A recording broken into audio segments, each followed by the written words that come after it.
గురుబ్రహ్మ ప్రేక్షకులకు నమస్కారం అండి. ఈ వీడియోలో 2026 సంవత్సరం అంటే శ్రీ పరాభవనామ సంవత్సరంలో ధనుస్సు రాశిలో జన్మించిన వారికి ఆరోగ్యపరంగా ఎలా ఉండబోతుందో వివరిస్తాను. మీరు ఇప్పుడు వరకు ఎక్కడెక్కడో జ్యోతిష్యం చెప్పించుకుని నిరాశ చెంది ఉన్నారా? అయితే ఒక్కసారి గురువు గారికి ఫోన్ కాల్ చేసి చూడండి. ఎటువంటి సమస్యలకైనా ఒక్క రోజులోనే పరిష్కారం చూపుతారు. వీరి ఫోన్ నంబర్ 9542637206.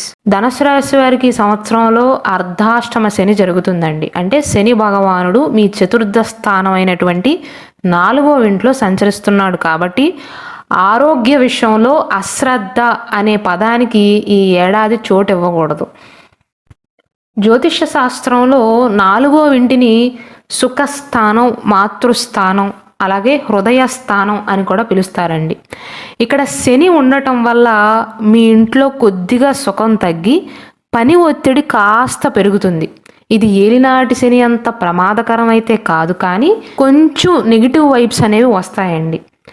శని వాయుతత్వ గ్రహం కాబట్టి బీపీలో, బ్లడ్ ప్రెషర్లో హెచ్చు తగ్గులు అనేది కలిగిస్తుంది.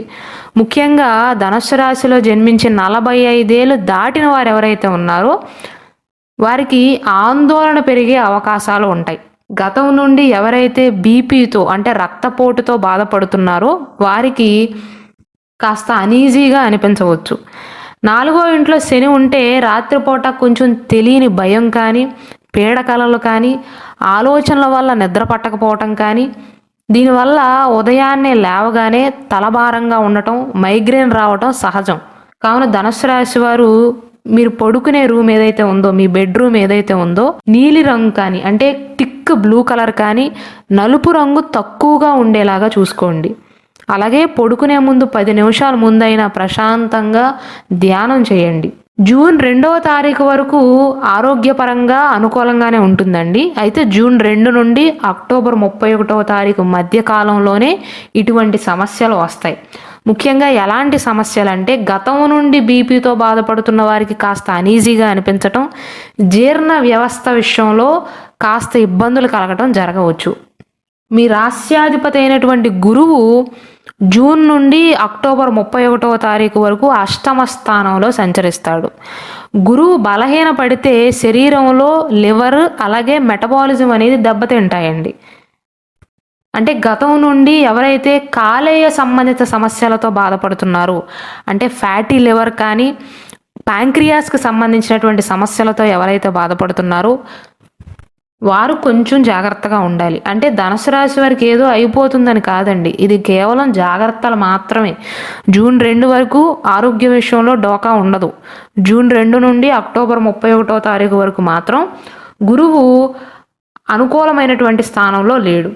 దానికి తోడు అర్ధాష్టమ శని ప్రభావం అనేది జరుగుతుంది. కాబట్టి ఈ 5 నెలల సమయంలో ధనుసు రాశి వారికి రాజభోగం అనుభవించాలి అనిపిస్తుంది. అంటే దాని అర్థం ఏంటంటే షుగర్ ఉన్న వారికేమో తీపి పదార్థాలు తినాలి అనిపిస్తుంది, బరువు పెరుగుతున్న వారికేమో జంక్ ఫుడ్ పైన ఆసక్తి పెరుగుతుంది. కానీ అష్టమ గురువు ఉన్నప్పుడు అకస్మాత్తుగా బరువు పెరగటం కానీ, లేదా థైరాయిడ్కి సంబంధించినటువంటి తాత్కాలిక సమస్యలు అనేవి తలెత్తడం కానీ జరగవచ్చు. కాబట్టి ఈ సమయంలో మాత్రం ఆహారపు అలవాట్ల విషయంలో ధనుస్సు రాశి వారు జాగ్రత్తలు తీసుకోవాలి. చిన్నవారైనా యంగ్ వారైనా సరేనండి, పెద్దవారైనా వృద్ధులైనా సరే ఆరోగ్యం విషయంలో ఈ సమయంలో జూన్ నుండి అక్టోబర్ 31వ తారీఖు మధ్య సమయంలో మాత్రం మీరు ఖచ్చితంగా జాగ్రత్తలు తీసుకోవాలి. జీర్ణ వ్యవస్థ విషయంలో కాస్త ఇబ్బంది పడే అవకాశాలు ఉంటాయి. ఎందుకు ఇలా చెప్తున్నాను అంటే ఈ సమయంలో వచ్చేటువంటి జబ్బులు అనేవి అంత త్వరగా తగ్గవండి. సాధారణమైనటువంటి జలుబు కూడా గురువు 8వ ఇంట్లో ఉండేటువంటి కాలంలో 10-15 రోజులు పీడిస్తుంది. కాబట్టి ఇమ్యూనిటీని పెంచుకునే ప్రయత్నాలు చేయండి. డిసెంబర్ 6వ తారీఖు తర్వాత కేతువు 8వ ఇంట్లోకి వస్తాడు. డ్రైవింగ్ చేయొచ్చు కానండి, రాత్రిపూట డ్రైవింగ్ చేసే విషయంలో కొంచెం జాగ్రత్తలు తీసుకోండి, సరిపోతుంది. 4వ ఇంట్లో శని ఉన్నాడు కాబట్టి మీ ఆరోగ్యంతో పాటుగా మీ తల్లిగారి ఆరోగ్యం విషయంలో కూడా కొంచెం జాగ్రత్తలు తీసుకుంటే చాలు. అంటే వారికి ఏదో అయిపోతుందని కాదండి, సూచన మాత్రమే. వారికి కీళ్ళ నొప్పులు కానీ, శ్వాసకోశ ఇబ్బందులు కనుక ఉన్నట్లయితే ఆ విషయంలో వారిని బాధించే అవకాశాలు ఉన్నాయి. ఇంట్లో గాలి వెలుతురు ఉండేలాగా చూసుకోండి. చీకటిగా ఉండే గదులలో కనుక నివసిస్తున్నట్లయితే అర్ధాష్టమ శని సమయంలో నెగిటివ్ ఆలోచనలు అనేవి వస్తాయి. కాబట్టి మొత్తం మీద చూసుకున్నట్లయితే ధనుసు రాశి వారు జాగ్రత్తలు తీసుకోవాల్సింది జూన్ 2 నుండి అక్టోబర్ 31వ తారీఖు మధ్య కాలంలో. ఎలాంటి అనారోగ్య సమస్యలు ఉన్నవారు జాగ్రత్తలు తీసుకోవాలో కూడా వివరించాను. పరిహారాల విషయానికి వస్తే నవగ్రహాలలో ఆరోగ్యాన్ని సూచించే గ్రహం రవి అంటే సూర్యుడండి. కాబట్టి ధనుసు రాశి వారు కనుక అనారోగ్య సమస్యలతో బాధపడుతున్నా లేదా చిన్న చిన్న ఇన్ఫెక్షన్స్తో బాధపడుతున్నా సరే ప్రతిరోజు ఉదయం లేదా ఆదివారం నాడైనా సరే సూర్యోదయం ముందే లెగిసి సూర్యునికి అర్ఘ్యాన్ని సమర్పించండి లేదా నిలబడి ఆదిత్య హృదయాన్ని పఠించండి.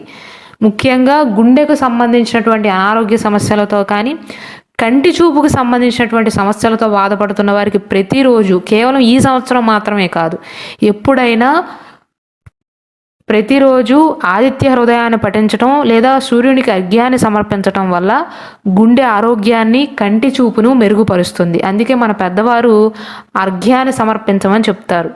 సూర్యరశ్మి ద్వారా కూడా విటమిన్ డి అనేది వస్తుందండి. అవి ఎముకల నొప్పిని తగ్గిస్తుంది, ఎముకల బలాన్ని పెంచుతుంది. అలాగే నేను ఇంతకుముందు చెప్పినట్లుగా గురువు అష్టమ స్థానంలో ఉన్నప్పుడు మన బాడీలో ఇమ్యూనిటీ అనేది కాస్త తక్కువగా ఉంటుంది. కాబట్టి అలాగే కేతు యొక్క దోషం పోవటానికి మంగళవారం నాడు దుర్గాదేవికి నిమ్మకాయలో దీపాన్ని వెలిగించటం వల్ల మీ చుట్టూ ఉండేటువంటి నెగిటివ్ ఎనర్జీని హరిస్తుంది. నేను ప్రతి వీడియోలో చెప్తున్నట్లుగా ధనుస్సు రాశి వారు రాశి నక్షత్రం బట్టి కాకుండా మీ date of birth time of birth కరెక్ట్గా తెలిసినట్లయితే మీ పర్సనల్ జాతక చక్రం ప్రకారం యోగకారకుడు ఎవరో చూసుకుని దానికి సంబంధించినటువంటి అదృష్ట జాతక రత్నాన్ని ధరించండి. జీవితాంతం ధరించవచ్చండి. అది కూడా ఒక పరిహారంగా రక్షణ కవచంగా పనిచేస్తుంది.